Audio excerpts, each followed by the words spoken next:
Praise the lord. మన రక్షకుడును ప్రభువైన యేసుక్రీస్తు నామములో మీ అందరికీ ప్రభు పేట వందనాలు తెలియజేస్తున్నాను. అందరికీ వందనాలండి. దేవుని మహాకృపను బట్టి ఈ ఉదయకాల సమయంలో మరొకసారి మీ మధ్యలోనికి వచ్చి దేవుని వాక్యం అందించడానికి పరిశుద్ధాత్మ దేవుడు నాకు ఇచ్చిన మంచి సమయాన్ని బట్టి ప్రభువుకి నేను స్తోత్రాలు తెలియజేస్తున్నాను. ఈరోజు వాక్యంలో నుండి కొన్ని విశేషమైన మాటలు దేవుని వాక్యం నుండి మనం చెప్పుకుందాం. మత్తయి సువార్త నుండి 2వ అధ్యాయము 10-11 వచనం చదువుకుందాం. వారు ఆ నక్షత్రమును చూచి అత్యానంద భరితులై ఇంటిలోనికి వచ్చి తల్లి అయిన మరియను ఆ శిశువును చూసి సాగిలపడి ఆయనను పూజించి తమ పెట్టెలు విప్పి బంగారమును సాంబ్రాణిని బోళమును కానుకలుగా ఆయనకు సమర్పించిరి. దేవుడు తన పరిశుద్ధ వాక్యమును దీవించునుగాక. దేవుని బిడ్డలారా, ఈ వాక్యాన్ని బట్టి కొన్ని విషయాలు మనం జ్ఞాపకం చేసుకుందాం. యేసు ప్రభు పుట్టిన తర్వాత తూర్పు దేశపు జ్ఞానులు యేసు ప్రభును పూజించడానికి బయలుదేరి వెళ్ళారు.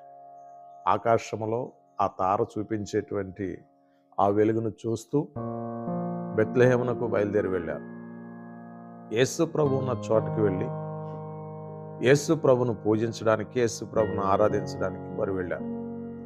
యేసు ప్రభు ఉన్నటువంటి ప్రదేశం ఏం తెలుసండి? మన అందరికీ తెలుసు కదండి, పశువుల పాక. పశువుల పాకలో యేసు ప్రభు వారు జన్మించి ఉన్నారు. తల్లి అయిన మరియ యేసు ప్రభుకి జన్మనిచ్చింది పశువుల పాకలో. పశువుల పాకలో ఉన్నటువంటి యేసు ప్రభును పూజించడానికి తూర్పు దేశపు జ్ఞానులు వెళ్ళారు. వారు వెళుతూ బంగారమును సాంబ్రాణి బోళమును తీసుకుని వెళ్ళారు.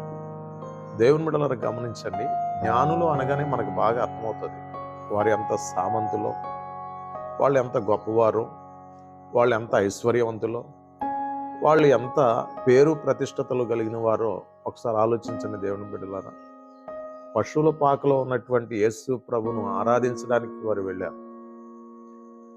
ఈ వాక్యాన్ని బట్టి మనకి చాలా సందర్భాల్లో అర్థమవుతుంది ఏంటంటే, జ్ఞానులు వారి తగ్గింపు స్వభావాన్ని చూడండి.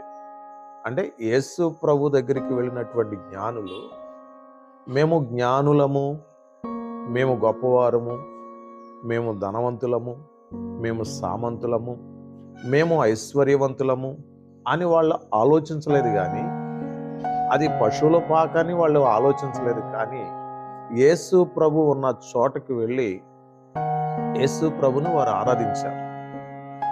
వాళ్ళ యొక్క తగ్గింపు స్వభావాన్ని చూడండి. దేవుని బిడ్డలారా, దేవుని వాక్యం అంటారు కదా, తగ్గించుకున్నవాడు హెచ్చించబడతాడు, హెచ్చించుకున్నవాడు తగ్గించబడతాడు.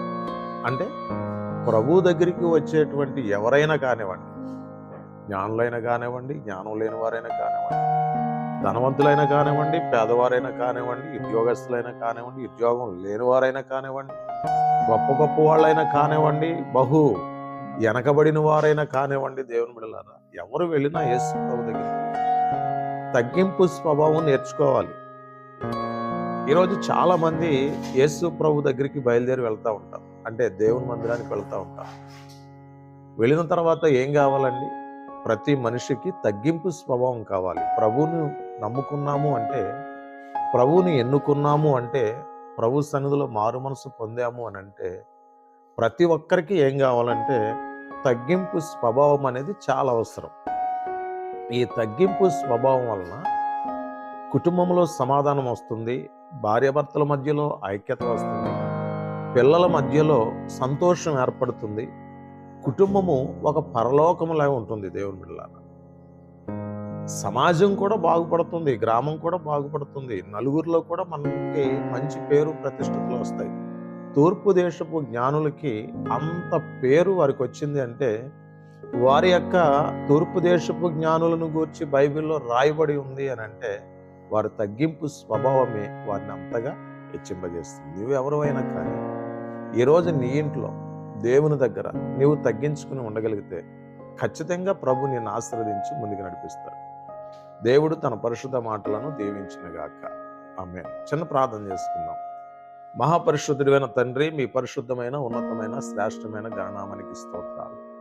ఈ వాక్య సందేశాన్ని ఎంతమంది అయితే వింటున్నారో ప్రభు, వారందరినీ మీరు దీవించండి, ఆశీర్వదించండి, వారి కుటుంబాలను బలపరచండి.